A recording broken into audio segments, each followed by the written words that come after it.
Personnel on board the ship were able to alert the Maryland Department of Transportation. There was a Mayday who literally, by being able to stop cars from coming over the bridge, these people are heroes. They saved lives. They saved lives. America जैसा super power country अगर Indian को follow करता नजर आ रहा है। US President Joe Biden has said that the SOS issued by the crew, it helped save lives. Mindset difference है आपका। यहाँ पे एक यंग नौजवान और इंडिया का नौजवान है, वो आईटी रेलिवेंट, उनकी हर चीज उसके अंदर प्रमोशन होती है। The entire 22-member crew of the cargo ship are Indians. Pakistan की जो बिजनेस कम्युनिटी है उसकी अक्सरियत ये चाहती है कि भारत के साथ तिजारत को बहाल किया जाए। Amazon, Twitter, Apple, Tesla, almost Microsoft, हर एक कंपनी वहाँ पे अपना हेड ऑफिस बना चुकी हुई है। ठीक है, हमारे यहाँ पे कोई भी नहीं है। वो उनकी चीज़ें वाया किसी और कंट्री से, जैसे अभी इसहाक डार साहब ने कोट किया कि सिंगापुर से लेने या दुबई के थ्रू वही चीज़ें इंडिया की हम लें वाया इन कंट्रीज़ के, तो फ्रेट कास्ट बहुत ज़्यादा हो जाती है। उन्होंने कहा है कि India's Mumbai is the new financial hub. अगर कहा जाए कि ये चीज़ गलत नहीं होगी कि हम 30 से 35 साल पीछे चल रहे हैं उस कंट्री से भी जो हमारे साथ आजाद हुआ था, जो 1947 में। हम बहुत पीछे चल रहे हैं। उनके माइंडसेट्स और हैं, उनकी प्रायोरिटीज और हैं। और उसकी भी बड़ी बात यह है कि अब बीजिंग का जो कंट्रोल था कि जी बीजिंग के पास सबसे ज्यादा बिलियनियर हैं, अब वो नहीं रहे। और India Mumbai has more billionaires than the Beijing. Hello friends, जय हिंद। हिंदुस्तान स्पेशल में आपका स्वागत है दोस्तों। अमेरिका के बाल्टीमोर में एक विशाल काले मालवाहक जहाज की टक्कर के बाद 2.5 किलोमीटर लंबा फ्रांसीसी स्कॉट की ब्रिज ढह गया। हादसे के बाद पुल पर मौजूद वाहन और लोग नदी में गिर गए। अमेरिकी कोस्ट गार्ड के अधिकारियों ने रेस्क्यू अभियान में एक नागरिक को बचाकर अस्पताल में भर्ती करवाया है। 6 लोग अभी भी लापता हैं, जिन्हें मृत मान लिया गया है। खास बात यह है कि जहाज पर मौजूद चालक दल के सभी 22 सदस्य भारतीय थे, जिनकी अमेरिका में अब खूब तारीफ हो रही है।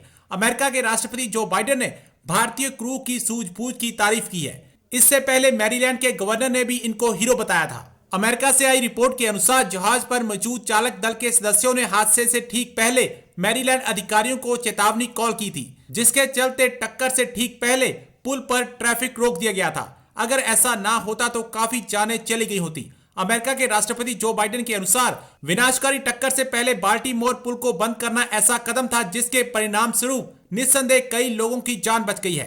US President Joe Biden has said that the SOS issued by the crew, it helped save lives by allowing officials to limit vehicular traffic on the bridge. He added that all federal resources will be redirected to rebuilding the bridge that now threatens to disrupt an important shipping port for months. The Indian mission in the US issued a statement offering condolences over the accident. The mission has also set up a helpline for any Indians who may have been affected or require assistance. New Delhi is working round the clock to ascertain the details of the 22 crew members on board the vessel Dali. Maryland Governor Wes Murray has said that the Mayday call helped the state officials to control the damage. He hailed the authorities for clearing the traffic and called them heroes. America जैसा super power country अगर Indian को follow करता नजर आ रहा है तो हम क्यों नहीं फॉलो कर सकते। ओवरऑल जितनी भी पॉलिसीज हैं जो डेवलपमेंट की तरफ लेकर जा सकती हैं, पाकिस्तान को वो फॉलो करनी चाहिए या नहीं करनी चाहिए, इस पर पब्लिक की ओपिनियन लेंगे। इसमें क्या फर्क देख रहे हैं आप? माइंडसेट डिफरेंस है आपका। यहाँ पे एक यंग नौजवान और इंडिया का नौजवान है, वो आईटी रेलिवेंट, उनकी हर चीज उसके अंदर प्रमोशन होती है। उनके इवन डेट आप एड्स भी देखेंगे, आप उनके वीडियोस के एड्स भी देखेंगे तो उनके मोस्टली प्रॉब्ली उनकी कंपनीज के एड्स होते हैं, उनकी आईटी के एड्स होते हैं। तो हमारा एक माइंडसेट वैसा नहीं है। हमारा तरफ एक और जो बैन होने की बात है तो पॉलिटिकल व्यूज होना उसके ऊपर सबसे बड़ी बात है कि पॉलिटिकल व्यूज का जो है आप अपनी जो फ्रीडम ऑफ स्पीच है उसके हवाले से आप कोई अपना बयान ना दे सकें, और देते हैं तो उसको एक इतने मुनज़्ज़म तरीके से उसे मैनेज किया जा रहा है कि आप अपना पॉइंट रेज कर ही नहीं सकते, और करते भी हैं तो चेक एंड बैलेंस इतना क्राइटेरिया हाई किया हुआ है कि आप उठाए जाएंगे। ठीक है। और एक बात मेरी समझ से बाहर है कि मोस्टली जो एजुकेटेड यूथ है या खासतौर पे ज्यादातर नौजवान तबके की बात करें, इस चीज को समझ चुके हैं कि वहाँ पे अगर बॉर्डर पार नेबर कंट्री की बात करें, उनकी पॉलिसीज में और हमारी पॉलिसीज में क्या फर्क है, उनकी सोच में और हमारी सोच में क्या फर्क है, लेकिन हम उन पॉलिसीज को यहाँ पे इम्प्लीमेंट नहीं कर पाते। उसकी क्या रीजन है? मतलब आपसे पूछूंगा, इनसे पूछूंगा, जो भी एजुकेटेड एजुकेटेड होगा वो कहेगा हाँ भाई उधर उन्होंने पॉलिसीज ऐसी बनाई है, उनका कंट्री आगे जा रहा है, आईटी में आगे है, हर चीज में आगे है। लेकिन हम पता होने के बावजूद उसे फॉलो क्यों नहीं कर रहे या उन पॉलिसीज को यहाँ पे क्यों नहीं ला रहे? Audience awareness. तो एक नई रिसर्च आई है, हुरोन रिसर्च इंस्टीट्यूट, जो कि शंघाई बेस्ड एक अदारा है। उन्होंने कहा है कि India's Mumbai is the new financial hub. और उसकी भी बड़ी बात यह है कि अब बीजिंग का जो कंट्रोल था कि जी बीजिंग के पास सबसे ज़्यादा बिलियनियर हैं, अब वो नहीं रहे।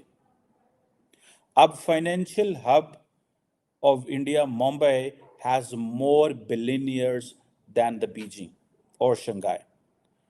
अब मुंबई के अंदर तकरीबन 92 बिलियनियर्स हैं और न्यूयॉर्क के अंदर 119 बिलियनियर्स हैं, जबकि लंदन के अंदर 97 बिलियनियर्स हैं। So the reason behind why India gets tough time to London और to England is because India knows it's worth. क्या अब अगर हम 5वीं बड़ी इकॉनमी हैं, हमारे एक शहर के अंदर बिलियनियर ज़्यादा हैं या थोड़े से 4-5 का फ़र्क है विद द ग्रेट ब्रिटेन, तो that's what they are thinking. Mukesh Ambani जो कि रिलायंस इंडस्ट्री के हेड हैं और जो गौतम अदानी जो कि अदानी ग्रुप को चलाते हैं, उन्होंने and then above all India की जो 2023 के अंदर जो एवरेज जो ग्रोथ रेट थी दैट वाज 7.5%।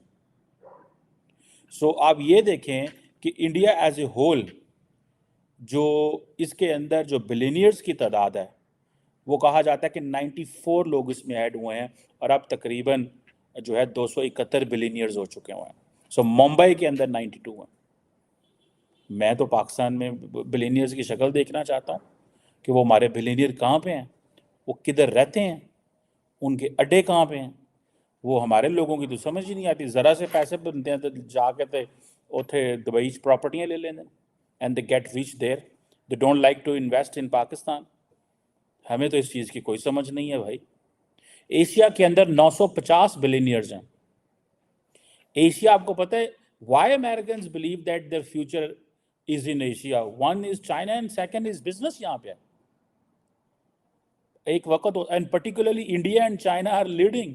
सो जब जितना भी आप स्टैटिस्टिक्स पढ़ते हैं, जब आप डाटा देखेंगे तो सारे के सारे लोग तो यहाँ पे भाई। और ये सिर्फ एक वजह से हो रहा है that why they are adding more billionaires in India. The reason behind is कि जो उनकी इकोनॉमी है उसका रिकॉर्ड तोड़ रही है वो। और आप देखें कि चाइना के पास कहा जाता है कि 814 बिलियनियर्स हैं, जो कि you call them as ultra rich. ठीक है जी।